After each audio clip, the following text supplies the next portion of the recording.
Hey guys, welcome to my channel Core Studio. Guys, इस video में आज हम एक्सेल में शॉर्टकट कीज के थ्रू अपने डेटा को सेलेक्ट करना सीखेंगे। अब जैसे कि फर्स्ट कमांड है क्लिक शिफ्ट क्लिक। अब सपोज हम यहाँ पर सेल A2 से लेकर सेल F10 तक अपने डेटा को सेलेक्ट करना चाहते हैं। तो इसके लिए हम क्या करेंगे, सिंपली पहले सेल A2 पर क्लिक करेंगे,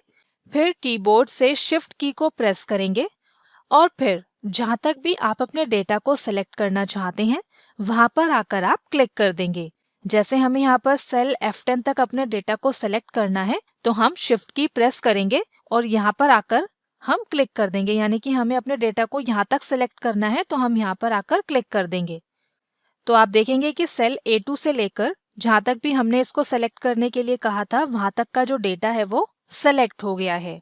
और अब अगर आप यहाँ पर इस सिलेक्शन को हटाना चाहते हैं, यानी कि डीसेलेक्ट करना चाहते हैं, तो आप कहीं पर भी एक्सेल में क्लिक कर देंगे तो जो सिलेक्शन है वो डीसेलेक्ट हो जाएगी। फिर नेक्स्ट शॉर्टकट की है शिफ्ट एरो की। अब जैसे हम यहाँ पर क्लिक करते हैं सेल A8 पर और अब हम यहाँ पर कीबोर्ड से शिफ्ट की को प्रेस करेंगे और राइट एरो की प्रेस करेंगे तो आप देखेंगे कि जो हमारा डेटा है वो राइट साइड की तरफ सेलेक्ट होता जा रहा है, यानी कि सेल बाय सेल जो हमारा डेटा है वो सेलेक्ट होता जा रहा है। जैसे ही हम यहाँ पर शिफ्ट के साथ राइट एरो की को प्रेस करेंगे तो ये सेल बाय सेल इसे सेलेक्ट करता जाएगा। अगर आप ऊपर की तरफ अपने डेटा को सेलेक्ट करना चाहते हैं तो शिफ्ट के साथ अप एरो की को प्रेस करेंगे तो ऊपर की तरफ आपका डेटा सेलेक्ट होगा। और अब अगर आप यहाँ पर शिफ्ट के साथ सपोज डाउन एरो की प्रेस करते हैं तो आपका डेटा नीचे की तरफ सेलेक्ट होगा। इसके बाद हम नेक्स्ट शॉर्टकट की है कंट्रोल शिफ्ट एरो कीज। अब जैसे कि हमने यहाँ पर सेल A8 में क्लिक किया हुआ है और अब हम यहाँ पर जैसे ही कीबोर्ड से कंट्रोल शिफ्ट और राइट एरो की प्रेस करते हैं तो इससे क्या होगा कि जहां तक भी आपका डेटा होगा और जैसे ही आप कीबोर्ड से कंट्रोल शिफ्ट राइट एरो की प्रेस करेंगे वहां तक का आपका जो डेटा है वो सेलेक्ट हो जाएगा एक ही बार में। आप देख सकते हैं यहाँ पर, एक बार फिर से हम इसे देखते हैं। जैसे हम यहाँ पर सेल A5 पर क्लिक करते हैं और अब हम यहाँ पर कीबोर्ड से कंट्रोल शिफ्ट और राइट एरो की प्रेस करेंगे तो राइट साइड में जहां तक भी आपका डेटा होगा वो एक ही बार में सेलेक्ट हो जाएगा। हम यहाँ पर कंट्रोल शिफ्ट राइट एरो की प्रेस करते हैं तो आप देखेंगे कि एक ही बार में जहां तक हमारा डेटा है वो सेलेक्ट हो गया है। हम एक बार फिर से इस कमांड को देखते हैं। जैसे हम यहाँ पर सेल A8 पर क्लिक करते हैं और अब हम यहाँ पर जैसे ही कंट्रोल शिफ्ट राइट एरो की प्रेस करेंगे तो जहां तक भी हमारा डेटा होगा वो एक ही बार में सेलेक्ट हो जाएगा, यानी कि राइट साइड की और जो हमारा डेटा होगा वो एक ही बार में सेलेक्ट हो जाएगा। और अगर आपका कर्सर सपोज यहाँ पर है, सेल F11 पर है और अब आपको यहाँ पर जो है अपने डेटा को एक ही बार में सेल A11 तक सेलेक्ट करना है तो अब आप यहाँ पर क्या करेंगे, कंट्रोल शिफ्ट लेफ्ट एरो की प्रेस करेंगे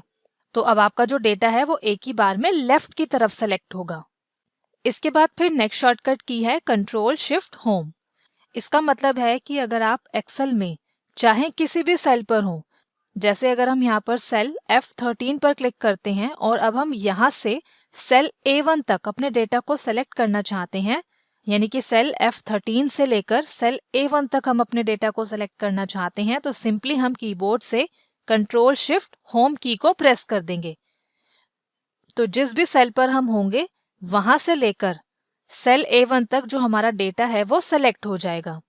तो इस तरह अगर आप एक्सेल के किसी भी सेल पर हैं और आप वहां से A1 तक के सेल्स को सेलेक्ट करना चाहते हैं तो सिंपली आप कीबोर्ड से कंट्रोल शिफ्ट होम की को प्रेस कर देंगे तो जहां पर भी आप एक्सेल शीट में होंगे वहां से लेकर A1 तक के जो सेल्स हैं वो सेलेक्ट हो जाएंगे। इसके बाद फिर अगर आप पूरे रो या कॉलम को अगर सेलेक्ट करना चाहते हैं, जैसे अगर आप यहाँ पर कॉलम H को, पूरे कॉलम H को सेलेक्ट करना चाहते हैं तो आप क्या करेंगे, अपने माउस को कॉलम H पर लेकर आएंगे और क्लिक कर देंगे तो इस तरीके से जो H कॉलम है वो पूरा नीचे तक सेलेक्ट हो जाएगा। इसी तरीके से अगर आपको यहाँ पर कॉलम K को सेलेक्ट करना है तो आप सिंपली अपने कर्सर को कॉलम K पर लेकर आएंगे और क्लिक कर देंगे तो जो कॉलम K है वो सेलेक्ट हो जाएगा। इसके बाद अब जैसे अगर आप यहाँ पर मल्टीपल कॉलम्स को एक साथ सेलेक्ट करना चाहते हैं, जैसे अगर आप यहाँ पर कॉलम G H I इन तीनों को एक ही साथ सेलेक्ट करना चाहते हैं तो पहले आप यहाँ पर अपने कर्सर को कॉलम जी पर लेकर आएंगे और क्लिक करेंगे तो कॉलम जी सेलेक्ट हो जाएगा। और फिर आप सिंपली क्लिक करके रखेंगे और जहाँ तक भी आप अपने कॉलम्स को सेलेक्ट करना चाहते हैं वहाँ तक आप इसे ड्रैग करते जाएंगे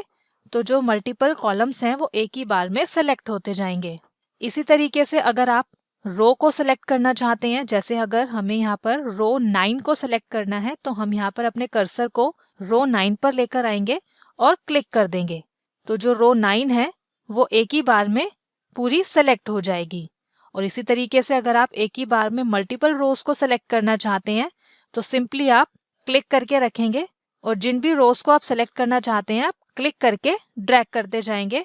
तो जो मल्टीपल रोज हैं वो एक ही बार में सेलेक्ट होती जाएंगी। इसके बाद अब जैसे अगर आप यहाँ पर एक्सेल में पिक्चर्स को या शेप्स को सेलेक्ट करना चाहते हैं, अगर आप यहाँ पर क्लिक एंड ड्रैग करेंगे तो इस तरीके से जो शेप्स और पिक्चर्स हैं वो सेलेक्ट नहीं होंगी। आप क्या करेंगे, सिंपली कीबोर्ड से कंट्रोल की को प्रेस करेंगे और सिंपली जिस भी शेप या जिस भी पिक्चर को आप सेलेक्ट करना चाहते हैं उस पर क्लिक कर देंगे तो वो सेलेक्ट हो जाएगी। आप कंट्रोल की प्रेस करके सिंपली शेप्स पर और पिक्चर पर क्लिक करके उन्हें सेलेक्ट कर सकते हैं। तो गाइस, इस वीडियो में आपने देखा कि किस तरीके से आप शॉर्टकट कीज के थ्रू अपने डेटा को सेलेक्ट कर सकते हैं। तो आज के लिए इतना ही और मिलते हैं हम अपने अगले वीडियो में। तब तक के लिए बाय बाय।